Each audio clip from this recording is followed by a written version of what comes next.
오늘 은혜 받을 하나님의 말씀은 로마서 6장 17절에서 23절 말씀입니다. 로마서 6장 17절에서 23절 말씀을 함께 읽겠습니다.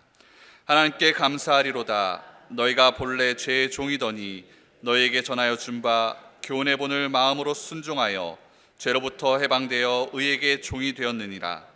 너희 육신이 연약함으로 내가 사람의 예대로 말하노니 전에 너희가 너희 지체를 부정과 불법에 내주어 불법에 이른 것 같이 이제는 너희 지체를 의의 종으로 내어주어 거룩함에 이르라.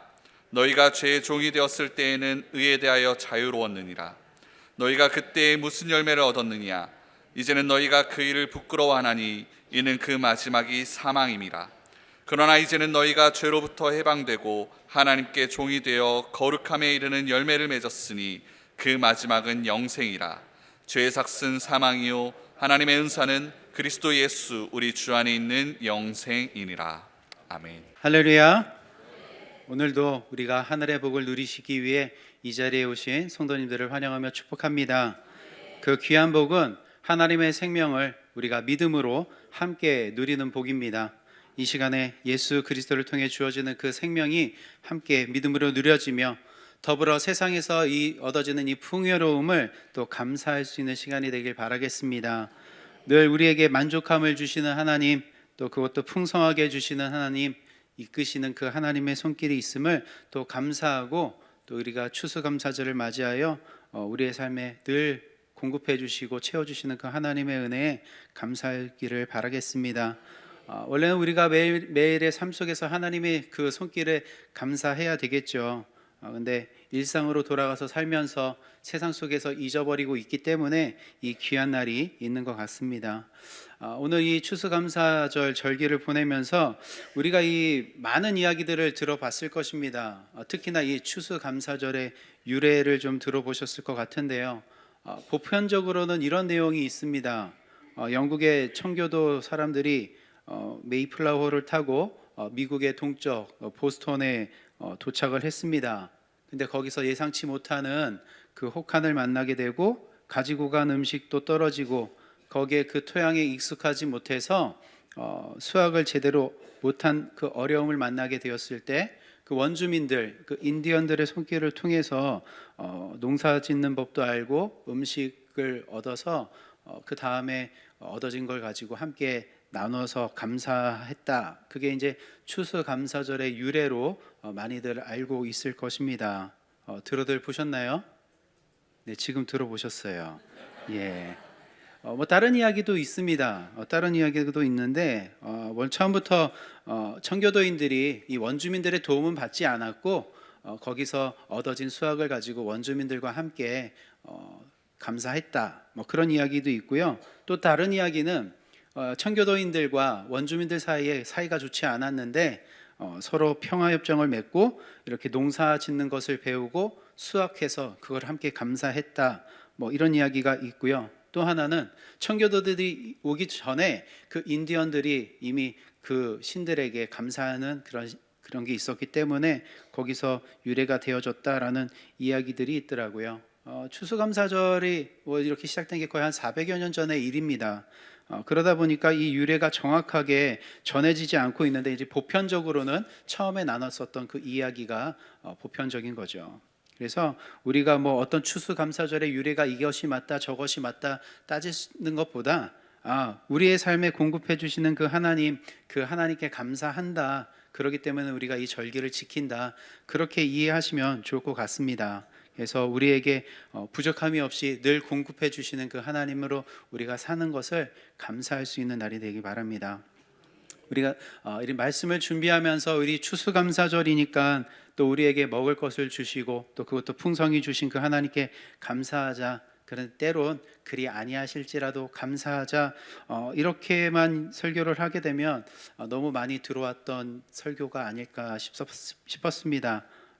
그래서 조금은 이 추수감사절에 이렇게 우리 삶 가운데 얻어지는 것, 우리 삶에 보여지는 것에서만 감사하지 말고 조금은 더 본질적으로 우리가 무엇에 대해서 감사해야 될지를 함께 나누고자 합니다.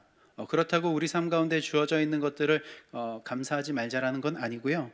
이것도 우리 삶 속에서 감사하는 건데, 진짜 우리가 감사해야 되는 것이 무엇인지, 세상의 것이 주어져서 감사하고 안 주어져서 감사 안 하고 이것이 아니라 진짜 우리가 본질적으로 감사해야 되는 것이 무엇인지를 함께 나눠보려고 합니다. 감사의 본질이 무엇이 되겠냐라는 것이죠. 먼저 이 이야기를 하면은 이제 우리가 추수감사절 하면 이제 청교도인들의 그 추수감사절이 떠오르는데, 그렇다면 청교도인들이 왜 영국을 떠났을까라는 것에부터 시작을 하는 거죠. 영국에 있었던 그 청교도인들이 왜 영국을 떠나왔을까? 영국도 살만한 나라인데 왜 떠나왔을까? 종교적 박해라는 이유가 있었던 거죠. 근데 그 배경을 조금은 더 깊게 알고 싶습니다. 그래서 좀 나누고 싶은데, 잠시 역사의 이야기를 좀 나눠야 되겠습니다. 그래서 좀 집중을 좀 해주셔야 되겠어요. 역사는 힘들잖아요. 근데 이 역사의 시간이 또 어떤 배경이 있었는지를 알게 되면 오늘 말씀을 나누는데 조금은 더 도움이 될 거라고 생각이 듭니다. 예수님께서 부활하시고요, 제자들에게 나타났습니다. 그리고 하신 말씀이 성령을 받아라, 그리고 내 증인이 되라라고 말씀을 하셨습니다. 그래서 제자들은 예루살렘에 머물러 성령의 충만함을 받고 예루살렘과 유대와 사마리아 땅끝까지 이르러 예수 그리스도의 증인이 되죠. 사도들과 제자들이 그 그리스도를 전하게 됩니다. 그 복음 전파로 인해서 수많은 사람들이 예수 그리스도를 믿게 됩니다. 그런데 시간이 가면 갈수록 그 예수를 믿는 사람들의 숫자가 많아지게 되니까 주변에서 예수 그리스도를 믿는 사람들에 대한 핍박을 가하게 되는 거죠. 질투하고 시기하고 경계하게 됩니다. 왜? 사람이 많아지면 그만큼 그들에게 힘이 생기니까, 우리의 숫자가 줄어들면, 우리의 세력이 줄어들면 우리가 힘이 없으니까 세력이 세지고 있는 그 숫자가 많아지고 있는 그 그리스도를 믿는 사람들을 핍박하기 시작합니다. 그러면서 본격적으로 로마에서는 그리스도인들에 대한 핍박을 가하게 되죠. 그러는 중에 서로마를 다스리던 콘스탄티누스하고 동로마를 다스리던 리키니우스의 이 무력 충돌이 있게 됩니다. 황제라는 그 한 자리를 놓고 서로 다투게 된 거죠. 그러는 사이에 그 전쟁 상황 속에서 이 콘스탄티누스가 태양 위로 비치는 그 십자가를 보고 전쟁에서 승리를 하게 됩니다. 그래서 로마의 황제가 돼요. 그래서 태양 위로 보이는 그 십자가를 보고 승리를 했으니까 이 콘스탄티누스가 어떻게 하겠습니까? 그 로마의 국교로 가톨릭을 세우게 되는 거죠. 한순간에 핍박을 받던 그 종교가 로마의 국교가 되는 일이 벌어지게 됩니다. 그래서 로마라는 그 대제국의 힘을 얻어 가톨릭이 이제 전 세계적으로 그 영향력을 펼치게 된 거죠. 그래서 그 영향력 아래 영국도 가톨릭을 국교로 받아들이게 됩니다. 그러면서 약 1000년이 넘는 시간 동안에 그 국교가 가톨릭으로 자리를 잡게 됩니다. 그런데 이제 이 영국에서 이제 문제가 생깁니다. 이 헨리 8세 때 문제가 생겨요. 이 헨리 8세가 왕위에 이제 즉위하면서 이 스페인과 우호적인 관계를 맺기 위해서 스페인 국왕의 딸과 정략적으로 결혼을 하게 됩니다. 근데 이 캐서린이라는 여자인데요. 이 캐서린이라는 이 여자가 원래는 형수예요. 형수. 근데 형이 이 뜻하지 않게 죽음으로 인해서 어쩔 수 없이 정략적으로 이 형수와 결혼을 하게 되는 거죠. 근데 헨리 8세가요, 그 형수와 결혼을 하면서 눈에 들어온 여자가 한 명 있었습니다. 누구였냐면 헨리 8세의 시녀가 눈에 들어왔어요. 그러니까 마음 가운데 이 상황은 이 헨리 8세는 그 캐서린과 결혼을 해야 되는데 그 캐서린의 그 시녀가 마음에 쏙 들어왔던 거죠. 그래서 이 헨리 8세가 결심을 하게 됩니다. 내가 정략적으로 형수 이 캐서린과 결혼을 했지만 이 시녀하고 결혼을 해야 되겠다. 근데 영국은 이제 가톨릭 국가다 보니까 이혼을 허용해 주지 않습니다. 이혼을 금지해요. 그런데 사랑의 눈이 먼 이 헨리 8세가 어떻게 하게 되냐면 따질 거 없는 거예요. 그냥 이 시녀하고 결혼하고 싶은 거죠. 그래서 교황청에다가 이혼을 신청하게 됩니다. 그 이유는 이 캐서린은 아들을 낳지 못한다. 그리고 원래 이 캐서린은 형의 부인이었다. 그래서 나는 이 캐서린과 이혼을 하고 이 엠블린과 결혼을 하겠다라는 것을 그래서 이혼을 신청을 하게 됩니다. 그런데 이 카톨릭은 이혼을 받아들이지 않고 또 스페인 입장에서는 왕의 공주가 이혼당하는 것이 부당하기 때문에 외압을 넣어서 그 헨리 8세의 이혼 신청을 교황청에서 거절을 해요. 어떻게 왕으로서 어떻게 이혼을 할 수 있느냐? 우린 못하겠다. 그거 못 받아준다. 라고 이혼 신청을 거절을 하게 됩니다. 그런데 이 사랑의 눈이 먼 헨리 8세가 그냥 머물까요? 내가 이혼을 못하는구나.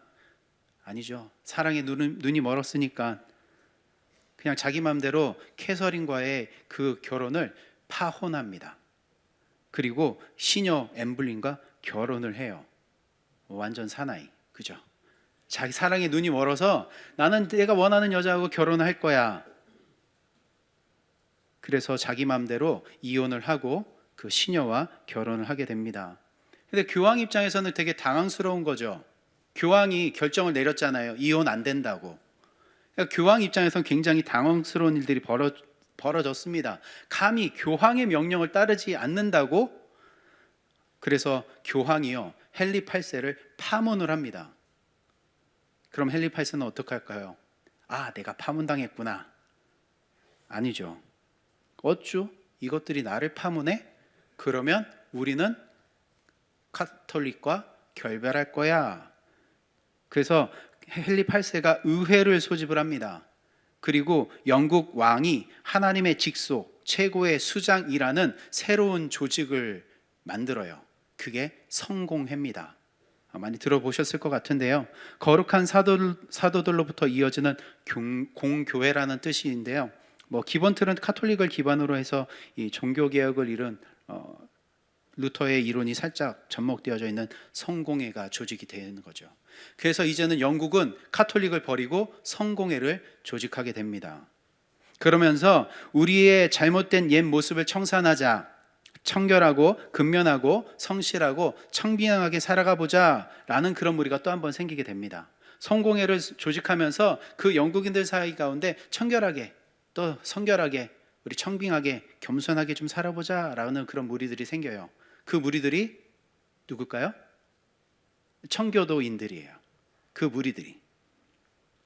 이렇게 영국은 교황을 인정하지 않고 영국의 왕을 수장으로 하는 성공회가 국교가 되어지게 됩니다. 하루아침에 카톨릭에서 성공회로 국교가 바뀌게 되어졌던 거죠. 그러니까 천년을 이어왔던 그 역사 속에서 카톨릭이 갑자기 국교가 버려지고 성공회가 되니까 누가 반발을 하겠습니까? 당연히 카톨릭 안에 있는 사람들, 그 수도원에 있는 사람들이 반발을 하는 거죠. 그런데 헨리 8세는 자기에게 일어나는 그런 반발들을 어떻게 하냐면 무자비하게 다스리게 됩니다. 군대를 동원해서 왕의 이 명령을 어기는 사람들에 대해서 핍박을 가하게 됩니다. 화형을 시키고 수도원을 부시기까지 하게 되는 거죠. 이제 영국은 성공회가 국교다. 카톨릭을 따르지 말고 성공회의 최고의 권위인 왕을 따라야 된다라는 것을 선포하게 됩니다. 거의 폭군이 됐던 거죠. 근데 그 폭군이었던 이 헨리 8세가 죽게 됩니다. 그러면 이제 둘째 부인 이 사이에서 태어난 자녀가 왕이 되어져야 되는데 가장 가까웠었던 혈육은 원래 첫째 부인이었던 그 캐서린에서 태어났던 그 메리라는 공주가 왕이 될 수밖에 없는 상황이 됐습니다. 그래서 한순간에 역사가 다시 뒤바뀌게 됩니다. 첫째 부인의 그 첫째 딸 메리가 여왕이 되니까 이제 국교를 다시 어떻게 하냐면 카톨릭으로 바꿔버리는 거죠. 왜? 아버지에 대한 분노인 거죠.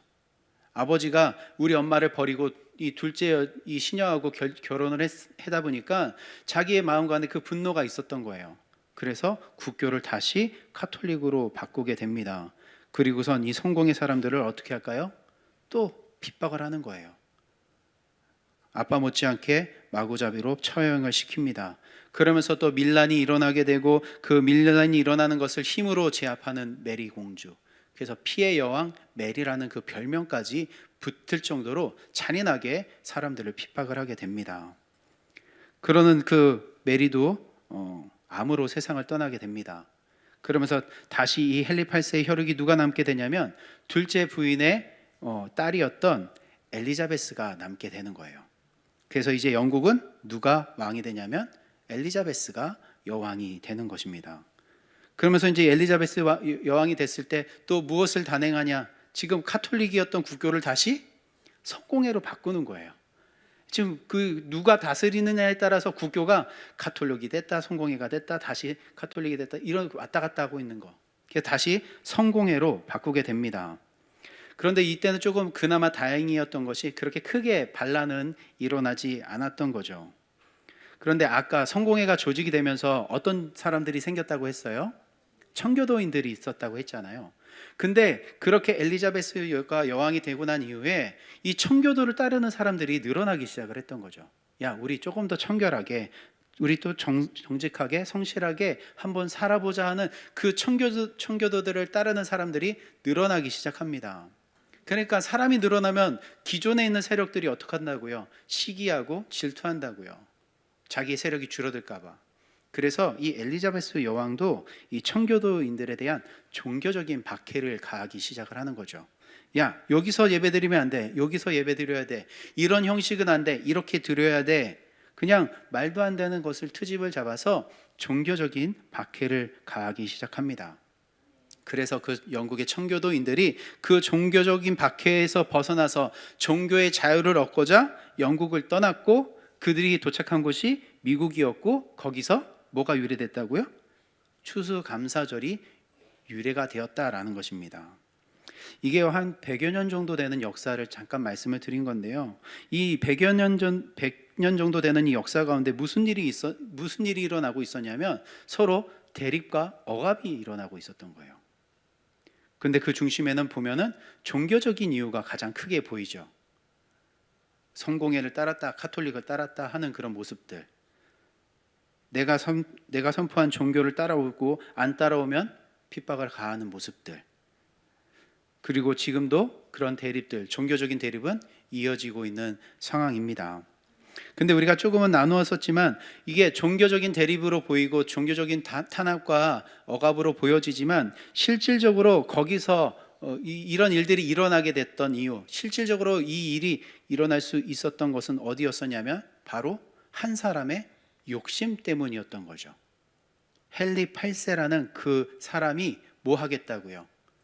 자기의 이 탐심을 채워보겠다고, 자기의 정욕을 채워보겠다고 정략적으로 형수와 결혼을 했음에도 불구하고 그 시녀가 눈에 들어오고 그 시녀가 마음에 들어오니까 정해놓은 명령과 그 법을 버리고 자신의 욕심을 채우는 그 모습, 거기서부터 시작이 되었다라는 것입니다. 그 탐심, 그리고 그 탐심이 복수를 낳고 또 대립을 만들어내고 핍박을 이뤄내는 것. 그렇다면 우리는 이 탐심의 모습이 어디서부터 시작되었는지를 성경에서부터 알 수 있는 거죠. 한 사람의 욕심으로 인해서 하지 말라는 것을 함으로 인해서 대립이 생기고 핍박이 생기고 억눌림이 생기는 것. 어디서 볼 수 있을까요? 창세기에 나오는 아담과 하와의 이야기에서 볼 수 있겠죠. 하나님이 먹지 말라고 하셨던 그 범위를 벗어나서 자신의 탐심을 채웠던 그들, 자신의 탐심을 욕심을 채움으로 인해서 무엇이 생기는 거예요? 하나님과의 대립이 생기고 그로 인해 서로들 억압하고 핍박하는 그런 모습들이 나타나게 되는 거죠. 그게 우리들의 모습이고 우리들의 인생이다라는 것입니다. 그래서 우리들도 살아갈 때 나의 탐심을 채우기 위해서, 나의 욕심을 채우기 위해서 살아가게 되는 거죠. 영국의 이 역사 속에서 종교적 핍박이 있는 것으로 보여지지만 그 모습은 한 사람의 탐심, 탐욕, 정욕에서 시작된 것이죠. 그리고 그 탐심을 채우겠다고 죄를 짓게 되고 죄로 인한 대립이 생기고 억압이 생겼다라는 것입니다. 우리가 살아가는 이 시대 가운데 나 자신의 탐심을 채우기 위해서 남이 어떻게 되든 상관없는 그런 삶, 그리고 내 뜻을 이루기 위해선 남들보다 더 많이 가져야 되고 남들보다 더 우위에 있어야 되는 그런 삶들을 우리가 살아가고 있다는 것이죠. 그래서 다른 이들에게 지배받지 않기 위해서 끊임없이 경쟁하며 살아가고 있는 시대가 바로 이 시대인 거죠. 그래서 우리가 이 세상의 그 핍박과 탄압의 소용돌이 안에서 살아가고 있는 것입니다. 그래서 오늘 본문에 이야기하고 있습니다. 오늘 말씀에 우리가 다 어디 아래 있다라고 이야기했냐면 죄의 종이었다라고 이야기하고 있습니다. 죄 아래 있는 자, 죄의 다스림을 받는 자들이었다라고 이야기합니다.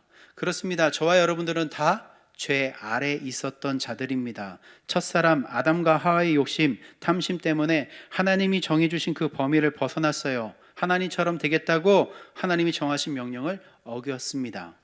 그로 인해 죄가 들어왔고 그 죄가 이 세상을 다스리게 됐던 것입니다. 그래서 우리도 각자의 탐심대로, 우리 욕심대로 살아가고 있는 것이죠.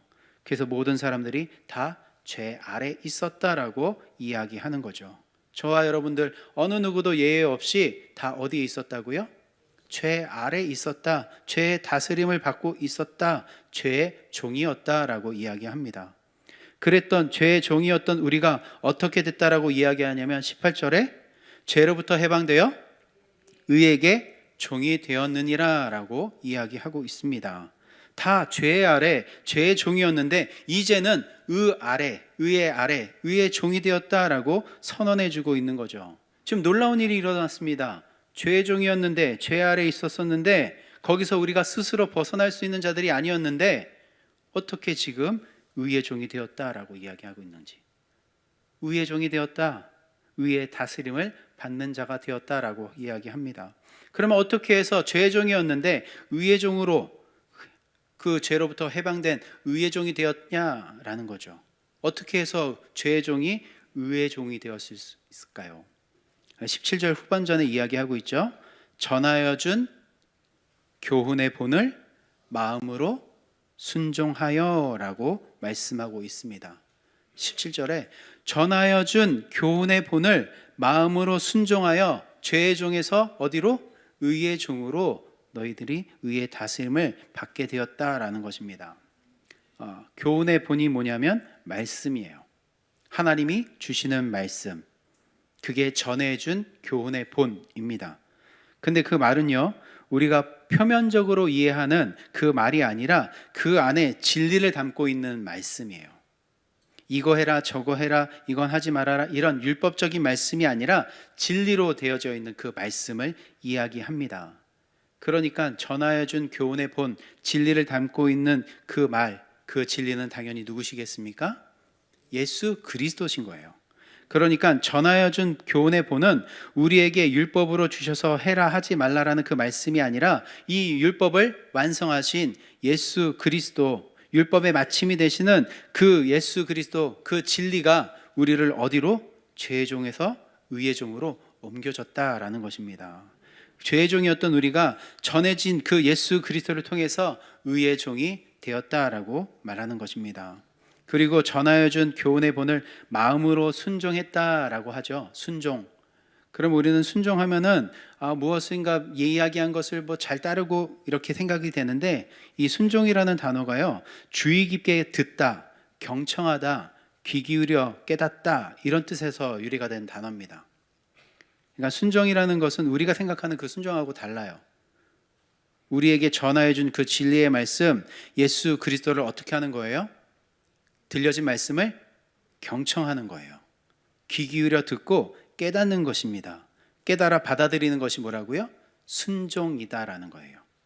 그래서 순종했다라는 것을 다른 말로 하면 믿었다라는 거예요. 로마서 10장 16절과 18절에 이렇게 말씀합니다. 그러나 그들이 다 복음을 순종하지 아니하였도다. 이사야가 이르되 주여 우리가 전한 것을 누가 믿었나이까 하였으니 그러므로 믿음은 들음에서 나며 들음은 그리스도의 말씀으로 말미암느니라. 그러나 내가 말하노니 그들이 듣지 아니하였느니라. 그렇지 아니하니 그 소리가 온 땅에 퍼졌고 그 말씀이 땅끝까지 이르렀도다 하였느니라 라고 말씀하고 있습니다. 믿음은 어디서 나는 거예요? 들음에서 나는 거예요. 들어야 하는 거예요. 그런데 그 듣는다는 것이 그냥 듣는 게 아니라 어떻게 해요? 순종하는 거. 경청하는 것, 주의 깊게 듣고 귀 기울여 깨달아 아는 게 진짜 듣는 거죠. 지금 이 시간에도 이 자리에 있는 분들이 말씀을 들어요. 근데 어떤 분들은 경청해서 주의 깊게 들으시는 분들도 있고요. 때로는 지금 이 시간이 힘들어서 주의력이 떨어지시는 분들도 있을 거예요. 그렇다면 이 집중해서 듣는 분들, 경청해서 듣는 분들은 이 말씀을 들어 뭐가 되는 거예요? 믿음이 되는 거예요. 그런데 거기에 집중하지 않고 경청하지 않으면 믿음이 되지 않는다라는 것입니다. 그냥 울리는 꽹과리 소리처럼 들리는 거예요. 그래서 우리는 이 자리에서 말씀을 들을 때 어떻게 하셔야 돼요? 경청하셔야 되는 거예요. 집중하셔야 되는 것입니다.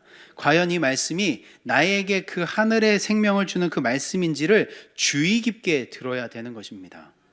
그걸 들어야 뭐가 된다고요? 믿음이 된다고요. 그게 순종이니.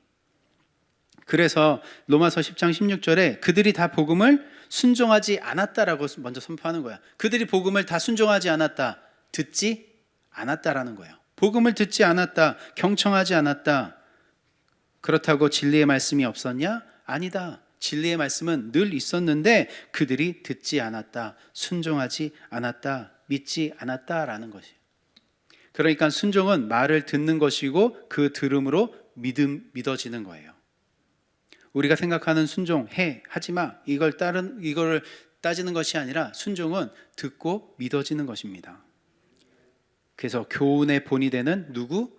예수 그리스도를 들어서 믿는 것, 그것이 순종이에요. 그 이후에 우리가 생각하고 있는 그 순종이라는 것을 하시면 되는 것입니다. 그래서 말씀을 경청하고 깨달아 받아들여 순종해야 뭐가 된다고요? 의의 종이 된다고요. 그냥이 아니라 말씀이 들려지는데 그것을 듣고 깨달아야 죄의 종에서 의의 종이 될 수 있다라는 것입니다. 그래서 예수 그리스도를 듣고 깨달아 믿어지는 그 의의 종이 되었다, 의의 다스림을 받는 자들이 되었다라는 것입니다. 그래서 저와 여러분들이 이 말씀을 들어 의의 종이 되었기 때문에 이 자리에 있는 거죠. 어디 다른 데 가고 싶어도 안 가고 이것보다 더 좋은 곳이 있음에도 불구하고 예배하는 자리를 찾는 것은 누구를 듣기 위한 것입니까? 예수 그리스도를 듣기 위해서 이 자리에 오신 거죠. 맞으십니까? 예. 세상의 것을 얻어보려고 오신 거 아니잖아요. 세상의 것을 얻고 싶으시면 세상에서 들으시면 됩니다. 근데 이 자리에서는 누굴 들으셔야 되는 거예요?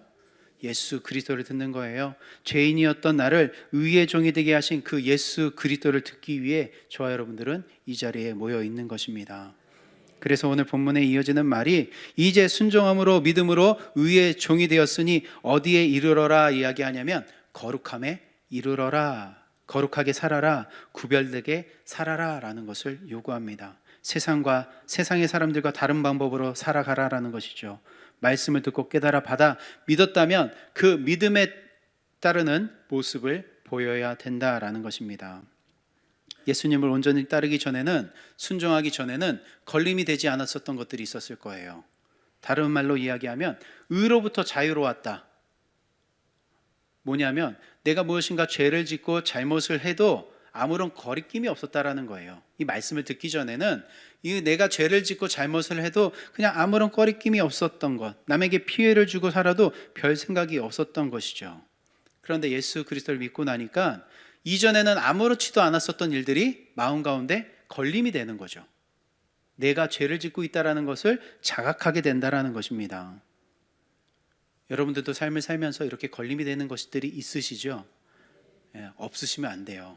하나 둘씩 내가 살면서 내가 죄인이다라는 것을 느끼게 하는 그런 것들이 있게 된다라는 것입니다. 그래서 잘못을 하게 되면 마음이 막 괜히 뜨거워지고 막 나쁘끄러지고 심장이 빨리 뛰는 거 정상이에요.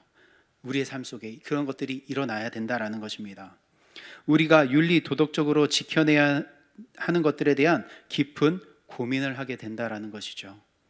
예수 그리스도 안에 있으면 이 세상에 정의해 놓은 죄하고는 전혀 상관이 없는 자, 나를 얽매일 수 있는 것이 아니에요. 죄와는 상관이 없습니다. 그렇다고 해서 그걸로 자유롭게 사는 것도 아닙니다. 죄와 상관없다고 막 살아가는 것은 방종이에요. 그러기에 그렇게 막 살아가던 모습, 죄의 종으로 살아가던 그 옛 모습을 이제 뭐라고 이야기하냐면 부끄럽게 여겨라 라고 이야기하는 거예요. 나 죄로부터 자유해, 나 이제 술 마셔도 괜찮아, 막 이렇게 사는 것이 아니라 오히려 그렇게 살았던 사람들을 부끄럽게 여기라 라고 이야기합니다. 죄의 종에서 의의 종이 되었다면 예전에 지었던 모습으로부터 벗어나라 라는 것이죠.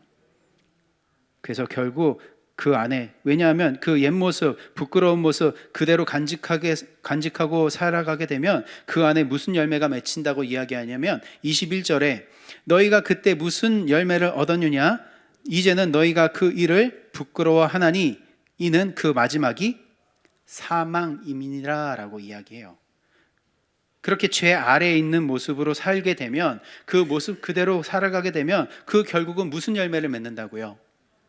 사망의 열매를 맺게 된다라는 것입니다.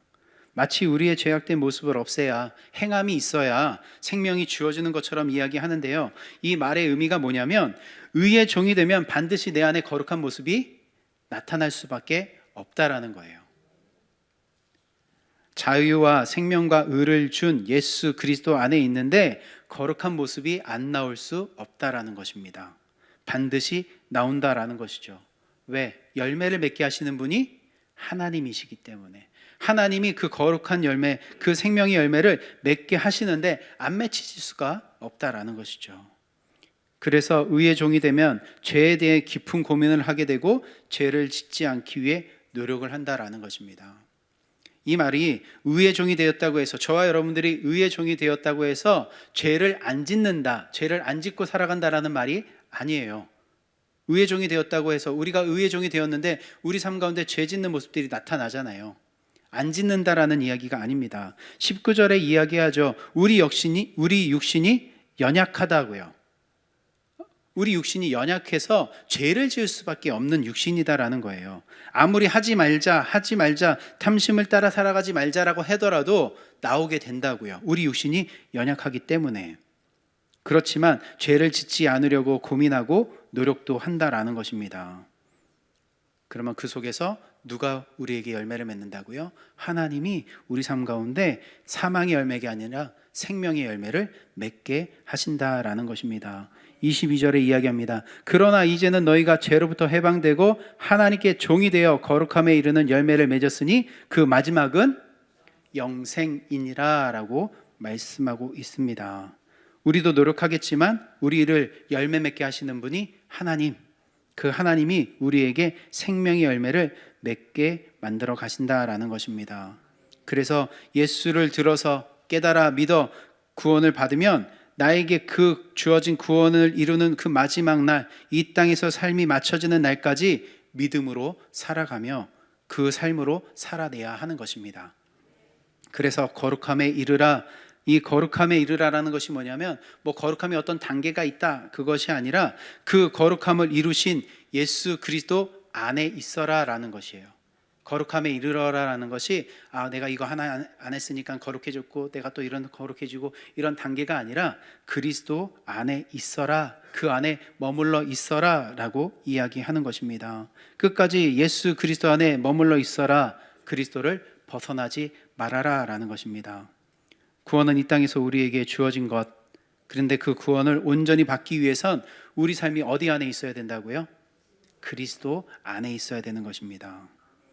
그때 우리 삶에 맞춰졌을 때, 우리 삶이 그 그리스도 안에서 끝났을 때 마지막이 뭐라고요? 영생이다라는 것입니다. 그리고 23절에 이야기하죠. 죄의 삭은 사망이요 하나님의 은사는 그리스도 예수 우리 주 안에 있는 영생이니라 라고 말씀하고 있습니다. 그리스도 안에 있는 자에게 영생에 미쳐지는 거죠. 은사라고 이야기합니다. 하나님의 은사는 그리스도 예수 우리 주 안에 있는 영생이라 라고 이야기합니다. 은사 뭡니까? 은사 선물이죠. 은사 그러면 우리가 그냥 딱 생각하는 거 방언하고 병 고치고 예언하고 이거를 우리가 은사라고 생각을 하는데, 은사는 일단 선물이에요. 우리 주는 입장에서 일방적으로 주는 은사는 선물입니다. 그래서 우리에게 뭔 자격이 있어서 주는 게 아니라 주는 자가 일방적으로 주는 게 은사예요. 그런데 그 은사가 뭐라고요? 영원한 생명이라고요. 예수 그리스도 안에 있는 영원한 생명을 우리에게 뭐로 주신다고요? 선물로 주신다고요. 방언하고 예언하고 병 고치는 것도 은사예요. 그런데 그 은사들은 영원하지 않아요. 방언 사라지고요. 예언 사라져요. 근데 생명은 사라지지 않습니다. 영원합니다. 하나님이 우리에게 주시는 진짜 은사, 진짜 선물은 뭐예요? 생명, 영원한 생명이 안에. 그것을 우리가 받는 것. 그래서 우리가 오늘 추수감사절 때 이 땅의 풍성한 소산, 풍성한 열매를 보면서도 감사하지만 더욱더 감사해야 되는 게 뭘까요? 내 안에 지금 맺혀져 가고 있는 이 생명의 열매, 그것에 대해서 영원한 삶을 허락해 주신 것에 대해서 우리는 감사해야 될 것입니다. 오늘 6장 17절에 이야기하죠. 하나님께 감사하리로다. 왜? 너희가 다 죄의 종이었는데 의의 종이 되었으니까, 그리스도를 통해서 의의 열매, 생명의 열매를 맺었으니까 감사해야 된다라고 이야기하는 것입니다. 여러분, 생명의 열매가 맺어지심에 감사하십니까? 아멘. 그것을 우리가 뭘 보고 깨닫는 거예요? 이 앞에 놓여져 있는 이 곡식과 과일을 보고 깨닫는 거예요. 하나님이 우리 삶에 필요한 이 과일과 곡식들의 이 열매들을 맺게 하셨는데, 이 영혼의 이 열매도 반드시 어떻게 하신다? 맺게 하신다. 그것도 어떻게? 영원한 생명으로 맺게 하신다. 이것 때문에 감사해야 되는 것. 그래서 이 본질, 이 감사의 본질이 이거여야 된다라는 것입니다. 우리에게 주신 것에 대해서 우리가 감사해야 되겠죠. 그리고 이것 때문에 내가 하늘의 삶을 살아가고 있다는 것을 알았을 때 우리는 더욱더 감사해야 되겠습니다. 우리가 절대 잊지 말아야 되는 것, 의의 종이 되었다는 것. 죄의 종에 있었던 자가 의의 종이 되었다는 것에 대해 감사하십시다. 비록 현재 내 삶의 모습 속에 이 죄악된 모습들이 완전히 끊어지지 못하고 있어서 죄 아래에 있는 이 모습들이 반복되어져 있더라도 하나님께 감사하십시다. 하나님이 우리를 반드시 그 생명의 자리까지, 생명의 열매를 맺게 하셔서 영원한 생명을 얻게 하시는 그 자리까지 이끄시기 때문에, 그래서 저와 여러분들은 의의 종이다라는 삶을 살아가시고, 우리가 그 열매가 맺어지고 있는 중이구나, 그러나 내가 그리스도 안에 있었기 때문에 반드시 맺어지는구나, 그 귀한 마음으로 오늘 하루 살아가시고, 또 이 세상 가운데 나를 얽매이고 하는 것들, 나를 힘들게 하는 것들로부터 자유하시고 그리스도 안에서 그 생명이 누려질 수 있는 그 은혜의 삶을 살아가시기를 주님의 이름으로 축원드립니다.